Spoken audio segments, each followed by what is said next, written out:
بسم اللہ الرحمن الرحیم. السلام علیکم ناظرین کرام، میں ہوں آپ کے ساتھ اشفاق اسحاق ستی. یہاں پر ایک سوال ہے جو کہ پوری پاکستانی قوم کے بحاف پہ میں اٹھانا چاہتا ہوں. وہ یہ ہے کہ آخر ہمارا قصور کیا ہے؟ آخر ہمیں بتایا جائے کہ ہم پاکستانی قوم کا قصور کیا ہے، ہماری ٹیم ایسی کیوں ہے؟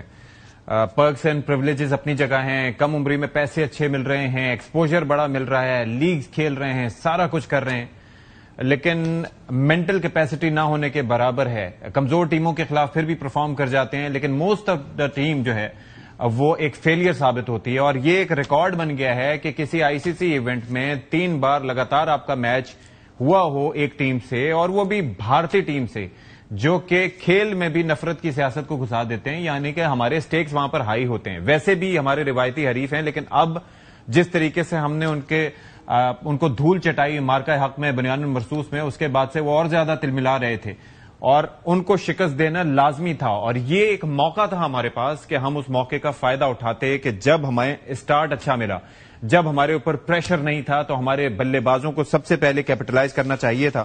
اور میں حیران ہوں کہ کس طرح سے ایک وقت میں سوچا جا رہا تھا فخر زمان اور صاحبزادہ Farhan they played really well, اور اس کے بعد مجھے یہ لگ رہا تھا کہ ہم کم از کم 180 سے 200 کا اسکور کر جائیں گے اور اس کے بعد ہمارے بالر روک جائیں گے. لیکن پھر اس کے بعد میں نے جو منظر دیکھا کہ 113 پہ دوسری وکٹ گری، 114 پہ تیسری، 126 پہ چوتھی، پھر 131 پہ پانچویں، 133 پہ چھٹی، پھر 134 پہ ساتویں، پھر 134 پہ 8ویں، پھر 141 پہ 9ویں اور 146 پہ تمام ٹیم خزاں رسیدہ پتوں کی طرح پویلین لوٹ گئی. ایک ریت کی دیوار ثابت ہوئی. یعنی کہ وہ ہنس رہے تھے ہم پہ کہ ہم نے کس طرح کی کرکٹ کھیلی ہے، کس طرح کے شاٹس کھیلے ہیں. سلمان علی آغا جس طرح سے ٹیم کو کیپٹن کرتے ہیں، اس کا عکس ان کی بلے بازی میں بھی نظر آیا. کیا شاٹ کھیل رہے تھے. سائم ایوب بالنگ سائیڈ میں اچھا چل رہا ہے، بیٹنگ میں نہ جانے وہ کیا کر رہا ہے، سمجھ سے بالاتر ہے. حسین طلعت کیا شاٹ کھیلتے ہوئے آؤٹ ہوئے، سمجھ میں نہیں آیا. حارث چیک شاٹ کھیل رہے تھے، پورا کھیلتے تو شاید چھکا ہو جاتا، سمجھ میں نہیں آیا کیا کر رہے تھے. اس کے بعد فہیم اشرف نے آتے جس طریقے سے شاٹ کھیلا، گراؤنڈڈ شاٹ بھی کھیل سکتے تھے، لیکن انہوں نے اپنی وکٹ گنوائی. شاہین شاہ افریدی سے میں گلہ نہیں کروں گا کیونکہ he always tries to hit, لیکن مجھے سمجھ نہیں آیا کہ ہم نے بیٹنگ میں کیا کیا. پھر بالنگ میں ہمارے پاس موقع آیا اور ہمیں ابھیشیک شرما کی وکٹ چاہیے تھی، ہمیں شبمن گل کی وکٹ چاہیے تھی. تھینکس ٹو فہیم اشرف کہ ہم نے وہ وکٹ حاصل کی، اور اس کے بعد تھینکس ٹو شاہین آفریدی کہ اچھا ہمیں بریک تھرو ملا. لیکن اس کے بعد نہ جانے کیا ہو گیا. اور Haris Rauf he is a failure at bigger level of game. یعنی کہ جو بھی بڑے میچز ہوتے ہیں، بھلے وہ انڈیا کے خلاف وراٹ کوہلی کے وہ چھکے ہوں، بھلے وہ امریکہ میں ہونے والا ورلڈ کپ ہو وہ میچ ہو اس کے اندر، یا بھلے یہ میچ ہو، اس کے اندر مجھے سمجھ میں نہیں آتا کہ آخر حارث رؤف کیا کر رہے تھے. کہ آپ اشارے کرتے ہیں، آپ باقی کام کرتے ہیں، لیکن your job is, your task is to perform in the ground, in the field, but you can't. یہ چیز اپنی جگہ ہو گئی. اس کے اوپر ہم ذرا بات کرنے کی کوشش کریں گے کہ یہ آخر ہوا کیا ہے. پھر میچ کا ٹرننگ پوائنٹ مجھے یہ لگتا ہے کہ تلک ورما کا جو رن آؤٹ تھا، سنجو سیمسن کا جو کیچ ڈراپ تھا، اس کو تو چلو بعد میں آؤٹ کر دیا، لیکن تلک ورما کا گیم اویئرنس نہ ہونا، میں سمجھ نہیں پایا کہ کس طریقے سے حارث اس وقت کیا کر رہے تھے. ان کو کیوں نہیں پتا تھا اتنا ٹائم انہوں نے کیوں لیا وکٹ بیلز گراتے ہوئے. مجھے سمجھ میں نہیں آیا کہ what was he trying to do. یہ چیز اپنی جگہ. دوسرا، بھارت کی بات کریں تو شرم آنی چاہیے بھارتی حکومت کو کہ وہ کھیل کو سیاست میں مکس کر رہی ہے. جس طرح سے محسن نقوی صاحب سے انہوں نے ٹرافی لینے سے انکار کیا، اور پھر اس کے بعد آئی ایم گلیڈ کہ ہمارے جو چیئرمین پی سی بی ہیں اس معاملے پر ڈٹے رہے، اور پھر اس کے بعد یہ معاملہ پھر ایسے ہی گیا اور پریزنٹیشن میں وہ انڈین ٹیم نہیں آئی. تو شرم خیر انڈینز کو نہیں آتی، لیکن یہاں پر معاملہ یہ ہے کہ کئی ایسے پلیئرز ہیں جن کی ٹیم میں جگہ نہیں بنتی، اور ان کا یہ جو سرجری کی بات کی تھی، یہ جو آپریشن کی بات کی تھی محسن نقوی صاحب نے، تو آئی ایم شیور کہ اس کے اوپر کام کرنا چاہیے. جو مہمان ہیں ان کا تعارف آپ سے کروائے دیتے ہیں. یاسر حمید صاحب ہمیں سابق ٹیسٹ کرکٹر ہیں. تھینک یو سو مچ یاسر بھائی فار یور ٹائم. اور ساتھ ہی ساتھ ہمیں شعیب جٹ جوائن کر رہے ہیں، سینئر اسپورٹس جرنلسٹ ہیں. بہت شکریہ آپ کے وقت کے لیے بھی. یاسر صاحب، میں اپنے جذبات کا اظہار کر پایا ہوں کسی حد تک، لیکن مجھے بے حد تکلیف ہے. آئی ایم شیور کہ آپ بھی اسی سے گزر رہے ہوں گے. لیکن یہ کیا ہم نے، چلو بالنگ کا تو بعد میں ہم پوسٹ مارٹم کریں گے، یہ بیٹنگ میں ور یو ایکسپیکٹنگ دیٹ کہ یہ ہو جائے گا؟ بالکل نہیں. آنیسٹلی اسپیکنگ جس طرح کا سٹارٹ ملا تھا ابھی تک مجھے بلیو نہیں ہو رہا کہ لڑکے کس مائنڈ سیٹ سے اندر آئے ہیں. سب سے پہلے تو وکٹ کو جج ہی صحیح نہیں کیا. یہ 180 والی پچ تھی نہیں. ہم نے دیکھا 145 میں بھی ہم نے میچ پھنسا لیا تھا. اگر 15واں اوور اگر کپتان تھوڑا سا اپنا برین کو یوز کر کے خود آ جاتا تلک کھیل رہا تھا ایک اینڈ سے, سائم کا ایک اوور پڑا تھا, اس نے حارث پہ چانس لیا, چلے اس پہ چانس لیا, بعد میں دوبارہ اس کو لاسٹ اوور دیا, لاسٹ اوور میں بھی 10 رہتے تھے. تو خیر اب سب سے پہلے تو آپ وکٹ دیکھتے ہیں, وکٹ کے حساب سے آپ ٹیم بناتے ہیں. آپ کے پاس ایک بالر ہے سفیان مقیم جو کہ باہر بیٹھا ہوا ہے, ایک ہی میچ کھیلا ہے, اس میں بھی اس نے میرے خیال سے بیٹنگ میں کچھ کر کے جتا دیا تھا اور بالنگ میں بھی کیا تھا.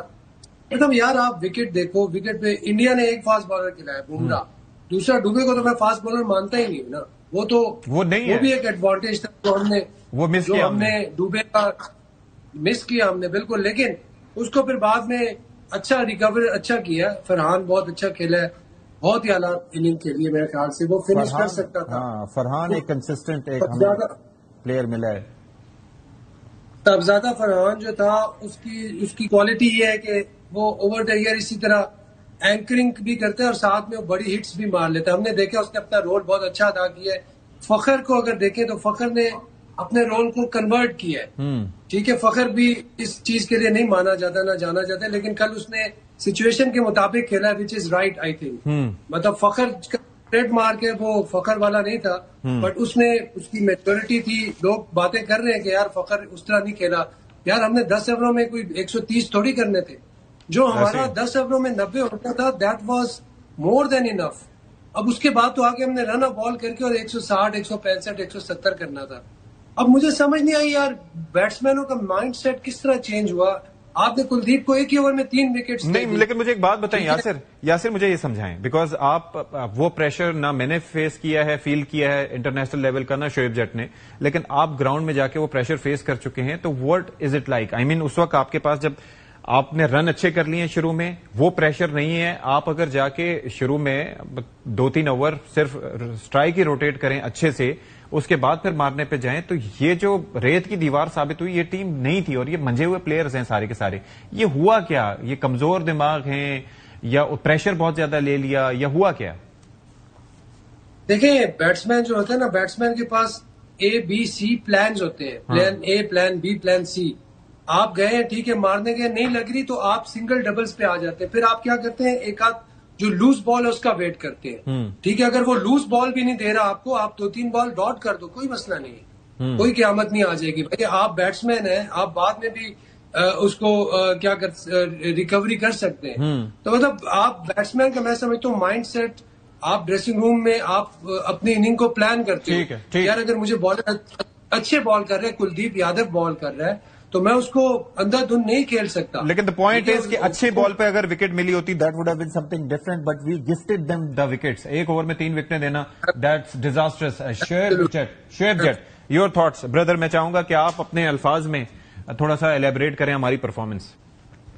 اس وقت میں اپنے الفاظ میں تو ایلیبریٹ کر ہی نہیں سکوں گا اس کو. پرابلم یہ ہے کہ الفاظ کے ساتھ جذبات پھر جھلک جائیں گے, اور جذبات جو ہیں وہ قوم کے جذبات کی بھی ترجمانی کرنے جائیں گے, اور پھر یقینی طور پہ معاملہ جو ہے وہ لفظوں سے آگے چلا جائے گا. فلٹر کرنے میں یہ سمجھتا ہوں کہ فی الحال پہلے تو میں انڈیا کی جو اب انہوں نے بالکل بھی, میں سمجھتا ہوں کہ جو حرکت کی اس سے کرکٹ شرمندہ ہوئی ہے, دنیا کرکٹ شرمندہ ہوئی ہے کہ یہ اسپورٹس مین اسپرٹ نہیں ہوتا جو انہوں نے کیا ہے. ٹھیک ہے نا, پرابلم یہ تھی کہ اب انڈیا, آپ نے جیسے کہا کہ وہ سیاست میں, کھیل کو سیاست میں لے کر آیا. وہ نومبر میں یعنی کہ 1-1.5 مہینے کے بعد جب UAE میں میٹنگ ہوگی ICC کی, آپ کو میں لکھ کے دینے کے لیے تیار ہوں کہ وہ پاکستان کرکٹ بورڈ کو مزید ہاٹ واٹرز میں دھکیلے گا. وہ اپنا انفلوئنس استعمال کرے گا ICC میں جا کے, اور آپ دیکھیے گا کہ ہو سکتا ہے پاکستان پہ کرکٹ کے دروازے بند کرنے کی کوشش کی جائے. تو پہلے سے پاکستان کو یہ پتا ہونا چاہیے. اب آ جائیں کرکٹ پہ.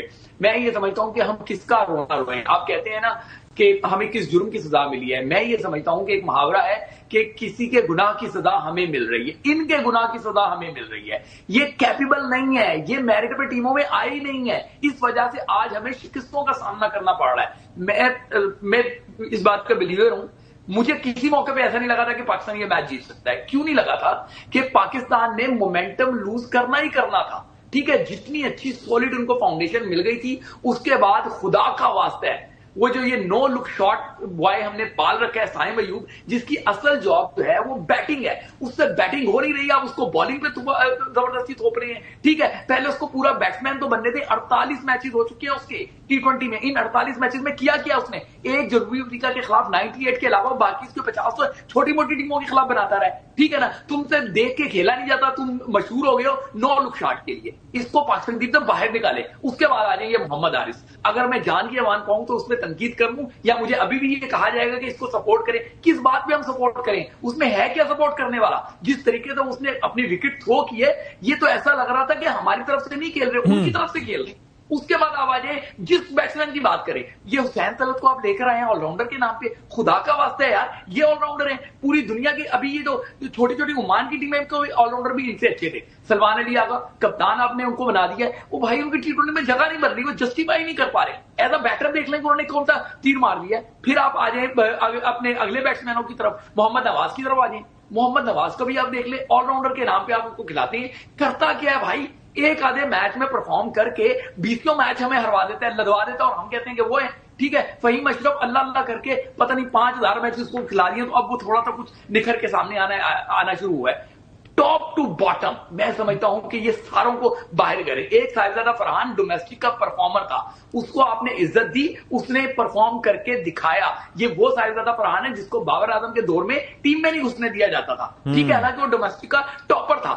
پرابلم یہی ہے کہ آپ ڈومیسٹک کو عزت نہیں دیتے, آپ پرفارمر کو عزت نہیں دیتے, آپ پرچیوں کو سر پہ بٹھاتے ہیں, اور یہ پرچیاں پوری قوم کا منہ کالا. ڈومیسٹک کا پرفارمر تو کامران غلام بھی تھا. ایک میچ میں سینچری کے بعد کامران غلام نے کیا کیا, یہ بھی تو اپنی جگہ ہے کہ آپ کو ڈومیسٹک کا اسٹینڈرڈ بھی اپنا بڑا کرنا ہے. جناب سکتی بھائی کامران غلام کو سائم ایوب کی طرح 48 میچز نہیں ملے, کامران غلام کو خشدیر شاہ کی طرح اور آصف علی کی طرح میچز نہیں ملے. کیا بات کر رہے ہیں؟ یہ صاحبزادہ فرحان کو ہمیشہ ٹیم کے ساتھ ان آؤٹ کیا جاتا رہا ہے, اس کو کبھی اتنے مواقع دے رہے, یہ پرچیوں کو مواقع دیتے ہیں, ٹھیک ہے, وہ پرچیاں منہ کالا کرواتی ہیں. ٹھیک ہے, یہ مجھے بتائیے یاسر حمید کے کپتان کی بڑی ذمہ داری ہوتی ہے کہ وہ آ کے وکٹ پہ ٹھہرتا بھی ہے, پھر اس کے بعد ایک اینکر کا رول پلے کرتا ہے کہ اسٹرائک بھی روٹیٹ کرے, باقیوں کو بھی سمجھائے.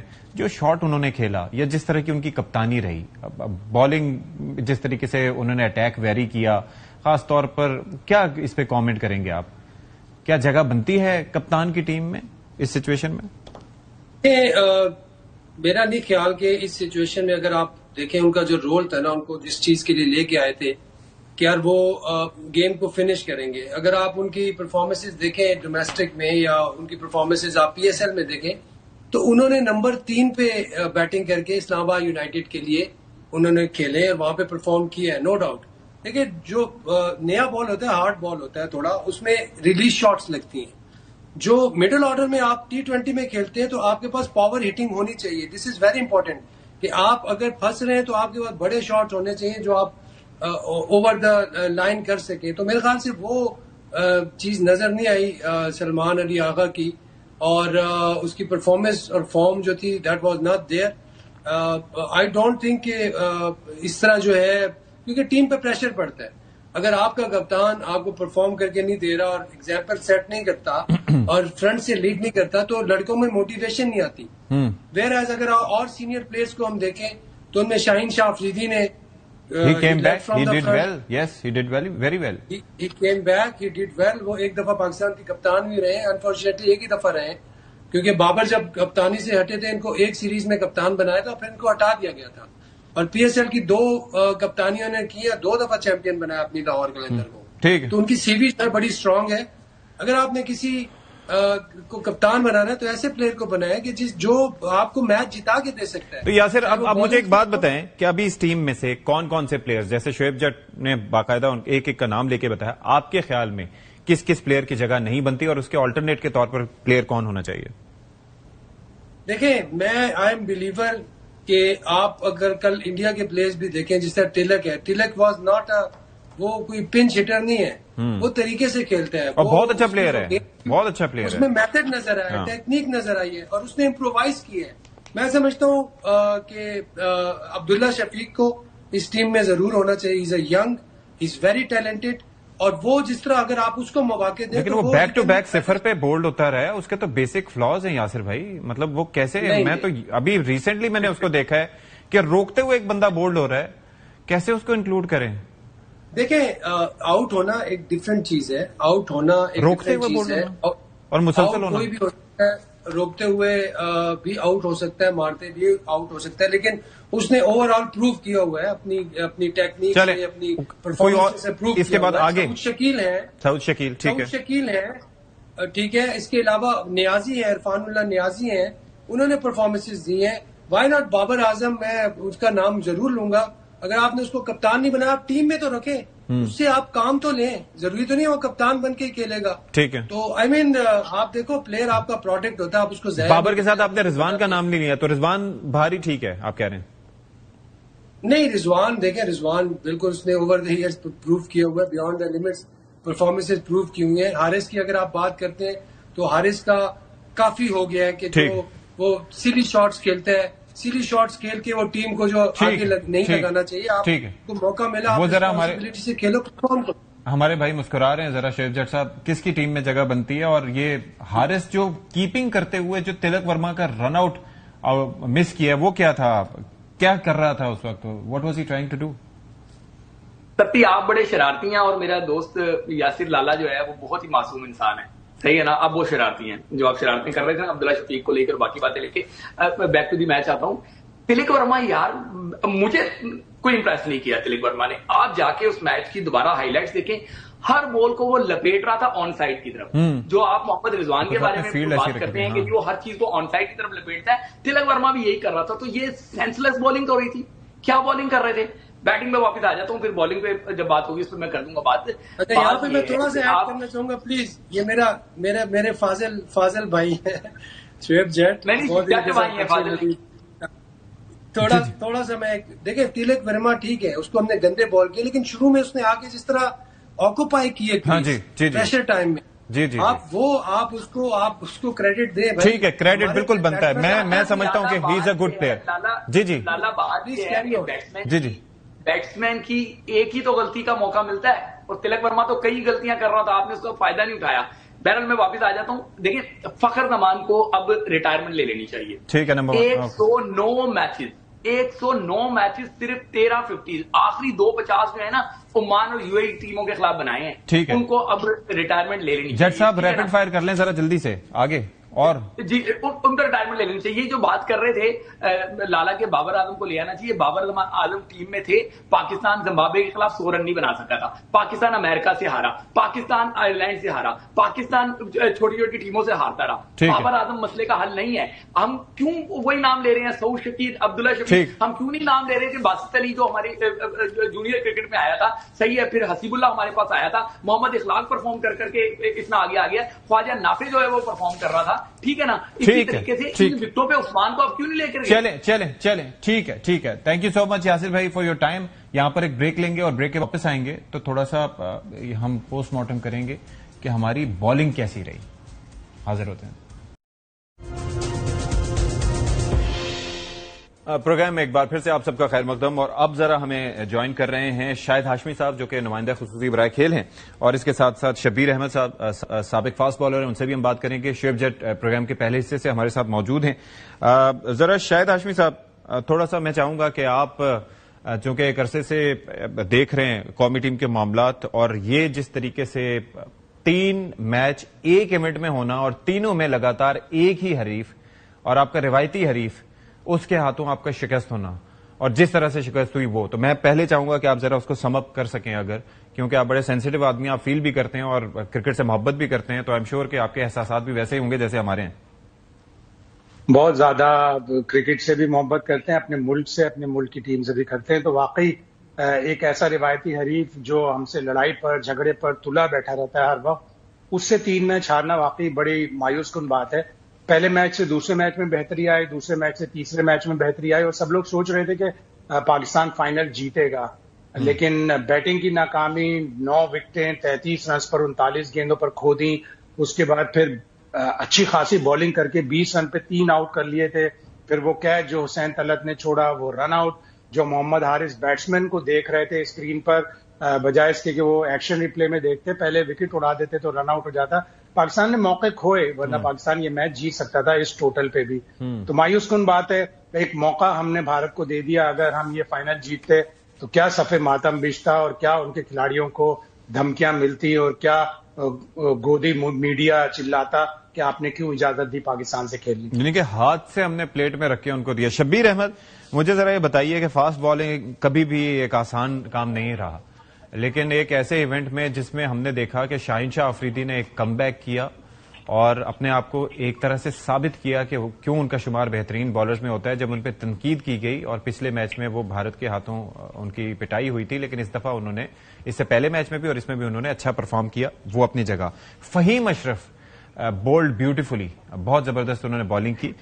لیکن یہ حارث رؤوف، کوئی بھی بڑا میچ ہو، وہ وراٹ کوہلی والا میچ ہو یا اس کے بعد امریکہ میں جو ورلڈ کپ ہوا تھا وہ ہو یا یہ Asia cup who, what is wrong with ہم اتنے پیس کے باوجود؟ دیکھیں، صرف پیس نہیں ہوتی، آپ کو دماغ بھی چلانا پڑتا ہے کہ آپ بالر وہ ہوتا ہے بہتر جو بیٹسمین کو اس کے اگینسٹ ہے کہ وہ کہاں پہ اسٹرانگ ہے، کہاں پہ وہ ویک ہے. جب تک آپ اس کی وہ ویکنس نہیں ڈھونڈیں گے، آپ اس کے پلس پوائنٹ پہ دیں گے. T20 میں ٹائم ہی نہیں ہوتا، وہ تو آپ کو حلال کر کے رکھ دے گا. پہلے تو یہ بات. دوسری بات میں یہ کروں گا، ہماری اصل پرابلم کل بیٹنگ نے ہمیں میچ ہروایا میری نظر میں. جب 113 پہ 2 آؤٹ ہیں تو آپ 170-80 پہ ہی رکھے ٹارگیٹ. 200 کرنا ضروری ہے. کوچ کی مجھے سمجھ نہیں آ رہی.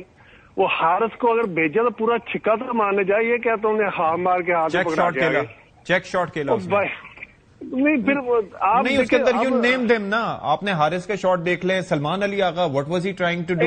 حسین طلعت کیا کرنا چاہ رہا تھا؟ وہاں پہ کھڑا ہے فخر زمان، تو جب وہ رنز کر رہا ہے تو آپ تو صرف سنگل لے کے روٹیٹ کریں ان کے اوپر. کرکٹ یہ چھکے چوکے کی نہیں ہے. آپ 15 رنز کرنے جائیں گے، آپ وکٹ بھی دیں گے، 15 رنز بھی نہیں ہوگے، 6 رنز ہوئیں گے. اگر آپ 8 رنوں کی طرف جائیں تو آپ پھر 10 کر سکتے ہیں. آپ روٹیشن ڈالتے، ایک آدھی باؤنڈری لگتی، اس میں 4-5 سنگل آتے، 9-10 بن جاتے ہیں. تو آپ پھر 190-200 تو پھر بھی ہوتا ہے.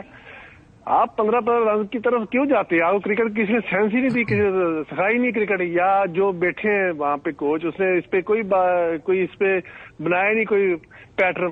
آج تک کبھی 50 رن بنے ایک اوور میں؟ یار یہ پاگلوں والی کرکٹ کھیل رہے ہو آپ.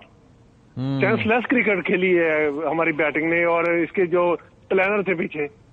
آپ ایک پلان بنایا، ہمیں 6 اوور میں اتنے کرنے ہیں، 6 سے 15 اتنے کرنے، 15 سے جو 20 ہے اس میں ہم نے کتنے رن کرنے. یہ ہوتی ہے پلاننگ. وہ یہ تو مجھے لگ رہا ہے ہر کوئی آ رہا ہے بلہ اٹھا کے بازی مارتے ہی جانا، میں نے اسے روک رہے ہیں. بھائی اس کو روٹیٹ کریں، وہ ٹیم کو فائدہ ہوتی ہے. بالکل ایسے ہی ہے. لیکن شعیب جٹ، جیسے کہ ہم پروگرام کے پہلے حصے میں بیٹنگ سے متعلق بھی بات کر چکے ہیں، لیکن بالنگ کا میں اس لیے حوالہ دینا چاہ رہا ہوں کہ ہم نے پلان کیا تھا کہ کاش ہمیں ابھیشیک شرما کی جلدی وکٹ مل جائے. Thanks to Rana Faheem Ashraf wicket مل گئی. ہم نے کہا کہ شبمن گل بڑا اچھا کھیل رہا ہے، اس کی ہمیں پہلے وکٹ مل جائے. 6 اوورز میں جو پاور پلے کے تھے ان میں ان کا اسکور 36-37 تھا، اتنا زیادہ نہیں تھا. لیکن اس کے بعد جب ہمیں کیپٹلائز کرنا چاہیے تھا بالنگ میں، تو ایک تو کپتانی پہ میں چاہوں گا بالنگ کے حوالے سے آپ اس پہ تھوڑا سا اپنا نقطہ نظر دیں، اور فاسٹ بالنگ ہماری کیسی رہی اوور آل؟ اشفاق، میں یہ سمجھتا ہوں کہ آپ نے پلان کا ذکر کیا، مجھے یہاں پلین کا ذکر کرنا چاہیے. ان کی توجہ جو ہے پلین پہ رہی، پلان پہ رہی نہیں. اگر پلان ہوتا ہے ان کے پاس تو یقینی طور پہ پاکستان جو ہے وہ یہ میچ جیت سکتا تھا، جیسے سینئر شاہد ہاشمی صاحب بھی فرما رہے تھے. بات یہ ہے کہ بات کرنے سے پہلے میں مطالبہ کروں گا کہ حارث رؤوف پہ تو آپ بین لگائیں نا، کہ اس کو کم از کم جو ہے وہ 2-3 سال ڈومیسٹک کرکٹ تک محدود رکھنا ہے، انٹرنیشنل کرکٹ میں آنے نہیں دینا. یہ قوم کے ہاتھ جڑے ہوئے ہیں، اس شخص کو کتنا جو ہے وہ کھلائیں. لیکن مجھے ایک چیز بتائیں شعیب جٹ، کہ پچھلا میچ جو تھا وہ ایک مثال تھا کہ جس کے اندر حارث رؤوف نے بڑی اچھی بالنگ کی تھی. لیکن میں یہ جاننا چاہ رہا ہوں کہ کیا یہ بڑے میچ کا پریشر الگ ہوتا ہے جس کی وجہ سے بڑے میچ میں آ کے حارث رؤوف ایک فیلئر ثابت ہوتے ہیں، یا پھر انڈیا کے خلاف کوئی خصوصی طور پر ان کا دماغ کام کرتا ہے کہ ان کے اندر اشارے وغیرہ تو اچھے کر لیتے ہیں، لیکن when it comes to his job that is bowling وہ نہیں کر پاتے؟ اشفاق، آپ نے خود کہا، ابھی انڈیا کو چھوڑیں، آپ نے تو امریکہ کے میچ کا بھی حوالہ دیا تھا. جی وہ کتنا بڑا میچ تھا، کتنی کو خوفناک اور طاقتور ٹیم ان کے مقابلے میں تھی. ایسی بات نہیں ہے. جب آپ حارث رؤوف پہ ریلائے کریں گے تب تک وہ آپ کو شرمندہ ہی کروائے گا. اکا دکا پرفارمنس کے پیچھے آپ بہت بڑی ناکامیاں نہیں چھپا سکتے. کہ ایک آدھے میچ میں ہمارا پرابلم یہ ہو گیا ہے کہ ہماری قوم جو ہے یا ہمارے جو انفلوئنسرز ہیں وہ 1-2 کامیابیوں کو لے کے بڑی بڑی ناکامیوں کو بھول جاتے ہیں. اس ٹائم میں سمجھتا ہوں کہ حارث رؤوف کو آپ اللہ حافظ کہیں, ٹاٹا بائے بائے کہیں, ان کو کہیں جائیں جی ڈومیسٹک میں کھیلیں, پی ایس ایل میں کھیلیں, ڈرامے بازی وہاں پہ کریں. انٹرنیشنل کرکٹ میں آپ بار بار پاکستان پہ بوجھ بن رہے ہیں, پاکستان پہ آپ وہ عذاب بن چکے ہیں جس میں ہمیں جو ہے وہ ہزیمت کا سامنا کرنا پڑتا ہے. تو میں مطالبہ کرتا ہوں, پاکستان کرکٹ بورڈ کا ایک نعرہ ہے ون پیشن ون نیشن. مجھے لگتا ہے کہ one nation one demand. Haris Rauf کو آپ ٹیم سے باہر نکالیں. صرف حارث رؤف. شاہد ہاشمی صاحب مجھے یہ بتائیں کہ حسین طلعت پہلے انہوں نے بیٹنگ میں آ کے, بلکہ پہلے میں چلیں بات کر لیتا ہوں کہ کیا کمال کرنے کی کوشش کی, کیا شاٹ کھیلا اور کس طریقے سے انہوں نے اپنی وکٹ گنوائی. وہ تو اپنی جگہ, وہ تو ہر بلے باز کا خاصا رہا. پھر انہوں نے جناب فیلڈنگ میں آپ دیکھیں کہ کس طریقے سے کیچ چھوڑا. پھر ان کو اوور ہی نہیں دیا گیا, یعنی کہ اس سے پہلے والے میچ میں انہوں نے اچھا پرفارم کیا تھا لیکن انڈیا کے اگینسٹ ان کو بالنگ کا موقع نہیں دیا گیا. کیا یہ اسٹریٹجک ڈیسیجن ٹھیک تھا یا غلط تھا؟ تھوڑی زیادہ اسپن کی طرف پیش تھی. آپ دیکھیں بھارت کے 3 اسپنرز نے ہماری 8 وکٹیں لی, 4 یادو نے, کلدیپ یادو نے, 2 اکشر پٹیل نے اور 2 ورون چکرورتی نے. تو جب سر میں تھوڑا کریکشن کرنا چاہوں گا سر انہوں نے وکٹیں لی نہیں, ہم نے انہیں وکٹیں دی. نہیں مطلب جان بوجھ کے, نہیں جان بوجھ کے ہم نے وہ شاٹس کھیلے. اس وقت ہمارے بیٹسمین اسپن بالنگ کیے تو انہوں نے دی ہے نا, ویسے کوئی تھوڑی ڈومیسٹک کرکٹ میں صحیح کرنی پڑے گی, ہمیں اسپن بالنگ کو کھیلنا ہے. 3 میچوں میں انڈیا کے خلاف ہم نے 15 وکٹیں اسپنرز کو دی, جس کا مطلب ہے کہ ہماری ویکنیس ہے اسپن بالنگ, ہمیں اس کو دیکھنا پڑے گا. اور ہمارے کھلاڑیوں کو ایک کھلاڑی ایک میچ میں پرفارم کرتا ہے 4 قدم آگے نظر آتا ہے. حسین طلعت سری لنکا کے خلاف 2 وکٹیں, 32 ناٹ آؤٹ, میچ جتوا دیا, لیکن اگلے 2 میچوں میں وہ 10 قدم پیچھے چلے گئے. تو یہ ایک بڑا المیہ ہے. اور ہمارے کھلاڑیوں کو, جیسے حارث رؤف کی بات ہو رہی ہے کہ 3 میچ ہو گئے, ڈیلس, میلبرن اور اب دبئی, ان کو سکھانا پڑے گا. ہمارے کھلاڑیوں کو کرکٹ سکھانے کے ساتھ ساتھ کرکٹ پڑھانی بھی پڑے گی, انہیں گیم اویئرنیس پڑھانی پڑے گی, انہیں سچویشن میں ڈال کر بتانا پڑے گا کہ اس سچویشن میں آپ نے کیسے پرفارم کرنا ہے. اور شبیر کا بڑا ایک مشہور قول ہے کہ پاکستان کی ٹیم اس لیول پہ جا کے کھیلتی ہے جو سامنے والی ٹیم کا لیول ہوتا ہے. اگر یو ایس اے سے کھیلیں گے تو ہم یو ایس اے کے لیول پہ جائیں گے, عمان سے یو ایس اے کھیلیں گے تو ہم ان کے لیول پہ جائیں گے, اور انڈیا کے جب کھیلتے ہیں تو انڈیا کے لیول پہ کل ہم نظر آئے. ایک موقع پر ہم نے اگر اتنی وکٹیں نہ گنوائی ہوتی ہیں اور پھر اگر اپنے کیچ اور وہ رن آؤٹ کر لیا ہوتا تو ہم میچ جیتنے کا قریب آ جاتے. مجھے یہ بتائیے شاہد صاحب کہ یہ جو 15ویں اوور کے بعد پھر لاسٹ اوور دینے کا فیصلہ تھا, تو اس وقت نوئنگ کہ حارث رؤف اپنے ردم میں نہیں ہے, نوئنگ کہ بیٹسمین سیٹ ہے اور وہ مار رہا ہے اور اس کی لگ رہی ہے اور وہ جس طرح سے بال کرنا چاہ رہے ہیں نہیں کر پا رہے, کیا نواز کو نہیں دیا جانا چاہیے تھا؟ یا چلیں ہو سکتا ہے لیفٹی ہے تو ان کو ڈر ہوتا ہے, ہمیشہ سے ڈر ہوتا ہے نواز کو لگ جائے گی. کپتان سلمان آغا آف اسپنر ہیں, خود نہیں آ سکتے تھے, یا حسین طلعت کو وہاں پر نہیں دے سکتے تھے؟ جب انڈیا ڈوبے پہ بھروسہ کر سکتا ہے, یہ حسین پہ کیوں نہیں کر سکتے تھے جبکہ اس نے وکٹیں بھی لی ہیں لاسٹ میچ میں؟ فہیم اشرف اتنی اچھی بالنگ کر رہا تھا تو ان کو ایسے کیلکولیشن کرنی چاہیے تھی کہ فہیم اشرف سے لاسٹ اوور کروا لیتے. جب 15 اوور پہلے جب کرانے آئے, 7واں یا 8واں اوور کیا تھا حارث رؤف نے, اس میں بھی 7 رن پڑے. شروع میں اچھی بالنگ کی, ایک چوکا کھا لیا, پھر اس کے بعد جب ان کے پاس 17 رن پڑے وہ بہت زیادہ ہو گئے, پھر 13 رنز پڑے, پھر آخری پھر اوور میں 17 رنز پڑ گئے, تو وہ واقعی اس نے اپنا اعتماد کھو دیا. سلمان آغا کی کپتانی میں کمزوری نظر آئی. جیسا میں پہلے کہہ رہا تھا کہ 7 سے 14 اوور میں صرف 41 رنز بنے, تو سائم ایوب کا اوور کیوں روکا؟ نواز سے صرف 1 اوور کرا کے کیوں اسے باقی 3 اوور نہیں دیے؟ تو آپ کی اگر یہ مس کیلکولیشن نہ ہوتی, انڈین کپتان نے 18واں اوور اپنے اسپنر سے کروایا, یادو سے, کلدیپ یادو سے. 19واں اوور اس نے ورون چکرورتی سے کروایا, اس لیے کہ اسپنرز کو اس پچ سے مدد مل رہی تھی. تو کمزور کپتانی, کمزور فیلڈنگ, کمزور بیٹنگ. پلاننگ تو ہوتی ہے, ظاہر کوچز پلان کرتے ہیں, بناتے ہیں, لیکن ایگزیکیوشن نہیں ہوتی. بس وہ شعر وہی ہے نا, کچھ شہر دے لوگ بھی ظالم سن, کچھ سانو مرند شوق بھی سی. تو شبیر صاحب مجھے یہ بتائیے, کون کون سے پلیئرز ہیں آپ سمجھتے ہیں کہ ان کی جگہ ابھی ٹیم میں نہیں بنتی موجودہ اس پرفارمنس کے بعد؟ اس میں کم سے کم 3 سے 4 لڑکے ہیں. کون کون سے آپ کے سامنے جنہوں نے پرفارمنس نہیں دی؟ جب ایک سیریز نہ دے پرفارمنس کو باہر کر دینا چاہیے, کوئی ضروری تھوڑی. کپتان بھی اس میں شامل ہے. کپتان بھی ستی میں آپ کی طرف ایک سوال شروع کرنا چاہوں گا, اور مجھے پتا ہے آپ خود بڑے اچھے کرکٹر ہیں, بڑے لمبے لمبے بھی مارتے ہیں. آج کچھ ایسی خاص پرفارمنس نہیں رہی. ستی میں آپ کی طرف ایک سوال شروع کرنا چاہوں گا. جی آپ مجھے یہ بتا دینا کہ اس ٹیم میں جگہ یہ جو ہیں, کیا ان میں سے کوئی ایسا ہے جس کو ہم کہیں کہ ٹیم میں یہ ٹک سکتا ہے؟